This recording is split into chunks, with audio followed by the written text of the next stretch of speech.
So I just watched Loreno's most recent video called "The Need for Creative Work," and I appreciate some of the things he said in there and the reference that he made to me. And I wanted to follow out some of that discussion. I do think that so much of what Loreno was saying there really is right on. I mean, this you could trace it back to Sartre's work on the existential project and the need for some kind of meaningful life, I guess, orientation, the meaning of your work, whatever that is. Now, it is easy to have that just get sucked out under you in a kind of bad faith and to slowly just participate in various practices that you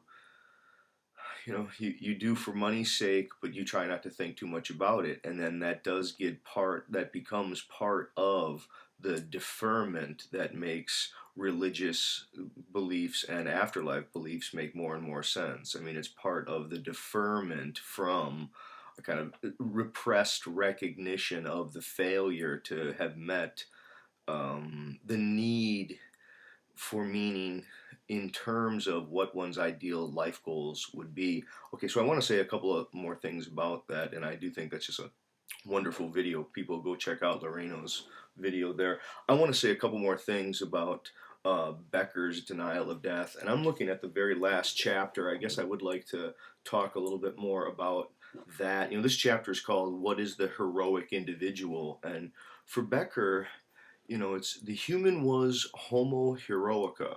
That some way we're the heroic animal. That we're a primate who has a need for ultimate relevance, ultimate connection, and so much of this goes back to Norman O. Brown's work. I've stressed Brown at several times, and I think Brown was one of the first people in his book Life Against Death to really take appraisal of Freud in terms of a truly mature adult guilt. I mean, Brown's work was able to recognize that guilt is a dynamic of adult. It's not just infantile wish orientation. I mean, he really pulled it out from some of these orientations in Freud and made it into a robust sociological theory of the history of human sacrifice and how that relates to the need for meaning. Um, this is toward the end, and Becker, he's citing a lot of Brown, and then he starts to make some moves toward Tillich's work, and he talks about the need for creative myth, and he says a creative myth is not simply a relapse into comfortable illusion. It has to be as bold as possible in order to be truly generative, right? That he says Tillich means that man has to have the courage to be himself, to stand on his own feet, to face the eternal contradictions of the real world. He says his daily life then becomes truly a duty of cosmic proportions, and his courage to face the anxiety of meaninglessness becomes a true cosmic heroism. Yeah, that's cutting in the right direction there. I think the more that we start to see the need for creative work, creative relations. See, this is, it's really Nietzsche as well. I mean, it's Nietzsche's intuitive man. I think there are some references out there. If people go look for the wonderful essay by Nietzsche called Truth and Lies in the ultra moral sense. I think it's also in the extra moral sense.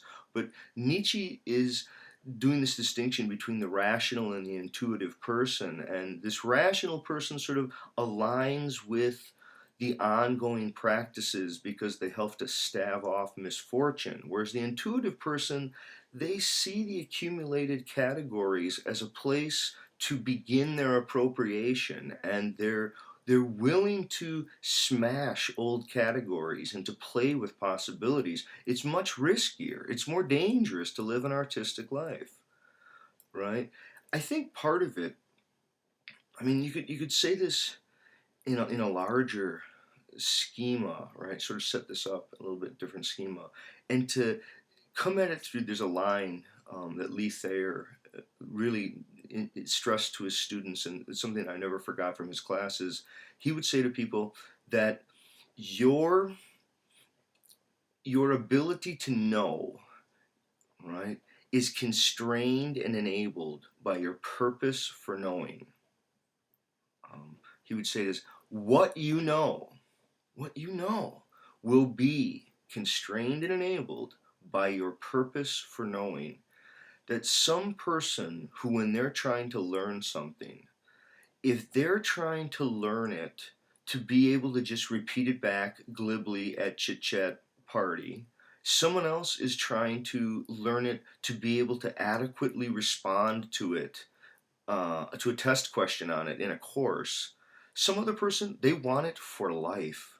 They want to know it because they want to understand it. Those three people will know that same piece of information, that piece of knowledge, qualitatively differently. I mean, there's a qualitative difference that comes in as people can imagine genuine reasons for knowing something. And I think this is same for the same thing could be said for creative work and the need to feel as if one's life is a gift back to the grand gift character all around one. I think no matter how bad one's life is, no matter how bad one's life is, I think most people still feel some need to be relevant in a constructive and heroic way. I think even if you want to take something, like the Special Olympics, I think I've said this before. I grew up, my father worked at Wisconsin Southern Center, which is the largest institute for the severely mentally retarded in Wisconsin. And I've seen a lot of people who, many people would consider subhuman or something like this. But even there, you're uh, mammals, just in general, right? We're organisms that feel the need to contribute, to give back, and in human life, I think we try to do this in various ways. The question is, to what degree can we amplify that? How do you help people fully own their lives?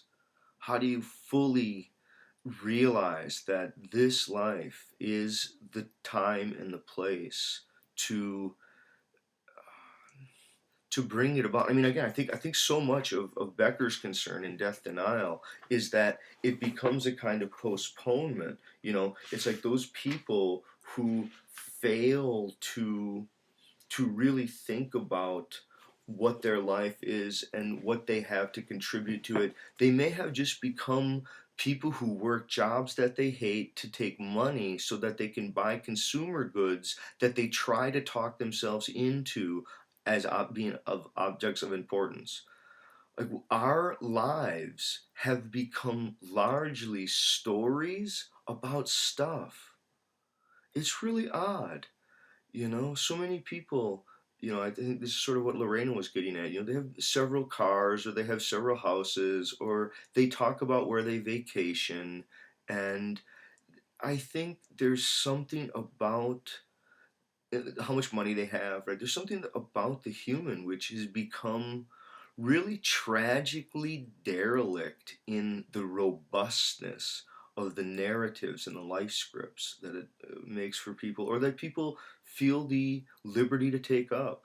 I think there is something in Tillich about needing the courage to take a stand and to live one's life as if it were an art, to make one's vital contributions more and more of a focus to oneself, to realize, to continuously ask, what are the special gifts I can bring to the world? Whether that's humor and wit and fun, or it's music, or it's art, or it's really stimulating conversation, or it's new mathematical proofs.